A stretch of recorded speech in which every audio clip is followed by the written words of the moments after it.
राज्यपाल सीपी राधाकृष्णन का बड़ा बयान आया है। सीआरपीएफ पर एफआईआर दर्ज कराना गलत है। सीएम आवास के पास क्यों हंगामा कर रहे थे जेएमएम कार्यकर्ता? सीआरपीएफ को आने की क्यों पड़ी जरूरत? राज्यपाल ने बड़ा बयान दिया है। सीआरपीएफ पर एफआईआर दर्ज कराना गलत।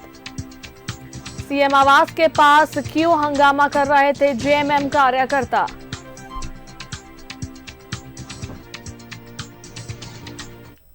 This government, CRPF is one.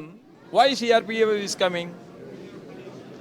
Unnecessarily large gathering in front of the CM's house that has been organized.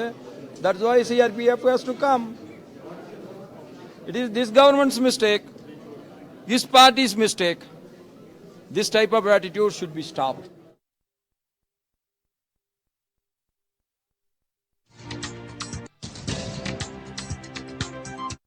Unnecessarily large gathering in front of the CM's house that has been organized. That's why CRPF has to come. It is this government's mistake, this party's mistake. This type of attitude should be stopped. Mistake of this government. CRPF is one. Why CRPF is coming?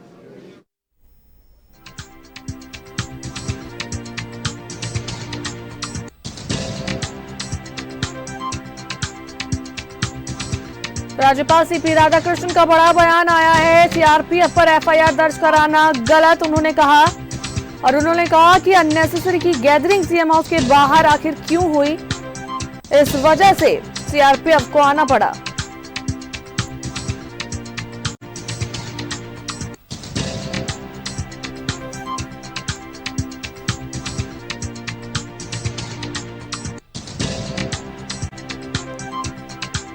CP Radhakrishnan ने ये बातें कही है। उन्होंने बयान दिया है कि सीआरपीएफ पर एफआईआर दर्ज कराना गलत है।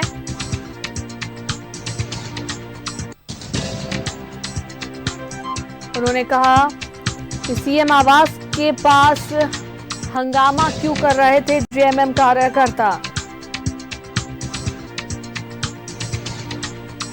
और कहीं ना कहीं यही रीजन रहा जिस वजह से सीआरपीएफ को सीएम हाउस के बाहर आना पड़ा।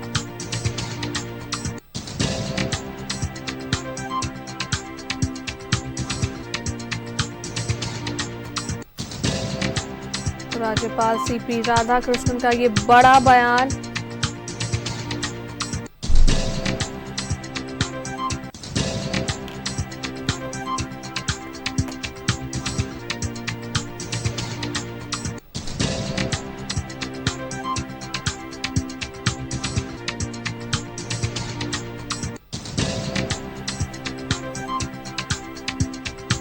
और इस पर अधिक जानकारी के लिए हमारे संवाददाता शहनवाज हमसे जुड़ रहे हैं।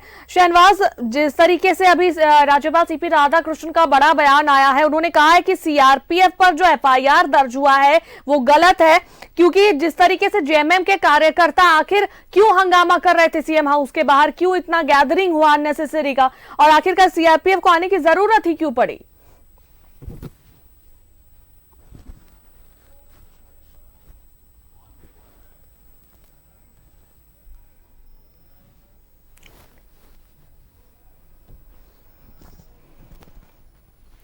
शहनवाज, आप तक आवाज आ रही है?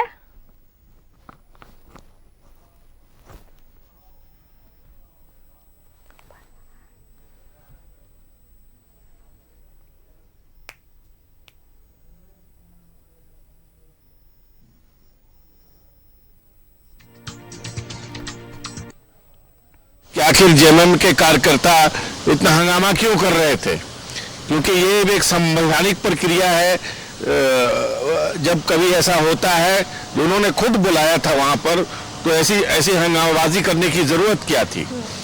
और ये उन्होंने पूछा है और उन्होंने इसको गलत करार दिया है कि गलत परंपरा है अपने ही देश में, देश की पुलिस, देश का प्रशासन और सीआरपीएफ आपस में कन्फ्रंटेशन करे और उस पर एफआईआर हो।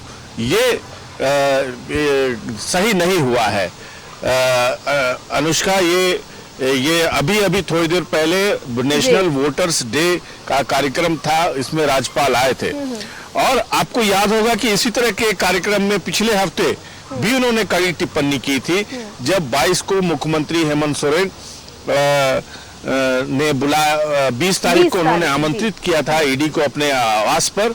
उससे पहले 2-3 दिन पहले ही उन्होंने टिप्पणी की थी और कहा था कि इसमें गलत क्या है। देश में कानून सबके लिए बराबर है, चाहे वो चौकीदार हो या मुख्यमंत्री। खुद प्रधानमंत्री का भी हवाला उन्होंने दिया था कि जब वो गुजरात के मुख्यमंत्री थे तो कितने मुकदमे, कितने इंटरोगेशन का सामना उन्होंने किया और बाकी लोगों को भी करना चाहिए। तो बहरहाल आज की जो टिप्पणी है वो सीआरपीएफ पर एफआईआर को लेकर के है और वो सख्त है। देखिए, एक बात है, सीपी राधाकृष्णन दूसरे राज्यपाल से जरा सा अलग हट के मुझे दिखाई देते हैं। ये जो करते, इनकी जो पैनी निगाह रहती है तमाम सिस्टम पर, तमाम चीजों पर, वो बहुत बेबाकी से बात करते हैं और हम पत्रकारों को का सामना करते हैं। कभी भी वो नजरअंदाज करके आगे गुजरने की कोशिश नहीं करते हैं। परंपरा सी बन गई है कि पत्रकारों को नजरअंदाज करो और अपनी मनमानी चलाओ, लेकिन राज्यपाल बिल्कुल भी ऐसा नहीं करते हैं।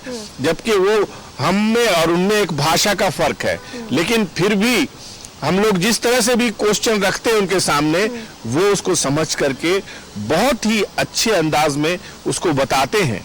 और यही प्रशासनिक पारदर्शिता की लैकिंग है, मैं कहूंगा लैकिंग है झारखंड में। हमारे मन में सवाल है कि हमारा कोई निजी सवाल तो है नहीं, ये तो हम जनता के बिहाफ पे काम करते हैं ना हम लोग, और कहे जाते हैं 4th pillar of the nation. लेकिन हमें, अगर हम किसी अधिकारी को सवालात की पर्ची भेजें तो साफ मना कर दिया जाता है। ज्यादातर लोग इंटरटेन नहीं करते हैं। ये झारखंड का सिस्टम है, न रहेगा बांस न बजेगी बांसुरी, न हम सवालों का सामना करेंगे न हमारी कोई कमी उजागर होगी। बहुत मुश्किल है यहाँ पर पत्रकारिता करना, खास करके इलेक्ट्रॉनिक मीडिया के पत्रकारिता से तो त्रस्त हैं लोग। यहाँ के ऑफिसर्स सामना नहीं करना चाहते हैं। अभी प्रशासनिक आदेश है तो सूचना भवन में प्रेस कॉन्फ्रेंस का सिलसिला चल रहा है, तो वो वन वे होता है, हमने ये किया, हमने ये किया, हमने ये किया। बाकायदा मिठाई के डब्बे और फाइल और पेन दे करके इतिश्री कर ली जाती है। तो राज्यपाल दूसरों से बिल्कुल अलग है और उनके जो तेवर हैं वो बिल्कुल शहनवाज, और जिस तरीके से राज्यपाल सभी क्वेश्चंस को जो है कन्फ्रंट करते हैं, सारी क्वेश्चंस को फेस करके सारे आंसर्स देते हैं, और जिस तरीके से सख्ती से उन्होंने आज बयान दिया है वो बिल्कुल जायज है कि अगर जेएमएम के कार्यकर्ता उस तरीके से जमा नहीं होते, एकत्र नहीं होते उस जगह पर, तो शायद सीआरपीएफ को वहां नहीं आना पड़ता। कहीं ना कहीं अगर वो जमावड़ा हुआ था जेएमएम के कार्यकर्ताओं का, तभी सीआरपीएफ को आना पड़ा। अनुष्का, देखिए, बात उन्होंने जो कही है उसके पीछे का जो मर्म है और उसके पीछे का जो तर्क है वो समझने की जरूरत है। कि उनका कहना था कि एक देश में एक प्रदेश है, प्रदेश में जो सिविल एडमिनिस्ट्रेशन है और सीआरपीएफ अगर एक दूसरे से भिड़ने का अर्थात है कि एफआईआर भी एक तरह का उसका कन्फ्रंटेशन है। अगर इस तरह से कुछ और भी अगर आगे चल करके बात की जाए तो क्या आपस में दोनों में ठन जाती। एक के पास स्वचालित हथियार है, एक के पास भी और थोड़ा इंफीरियर ही सही लेकिन हथियार है, इतने सारे लोग हैं, तो इस तरह की ये हरकत नहीं होनी चाहिए। तो उन्होंने कहा कि ये गलत परंपरा है। बिल्कुल शहनवाज, उन्होंने जिस तरीके से बोला कि गैदरिंग नहीं होती तो शायद सीआरपीएफ वहां पर नहीं पहुंचते। चलिए, बहुत बहुत धन्यवाद तमाम बातचीत के लिए शहनवाज।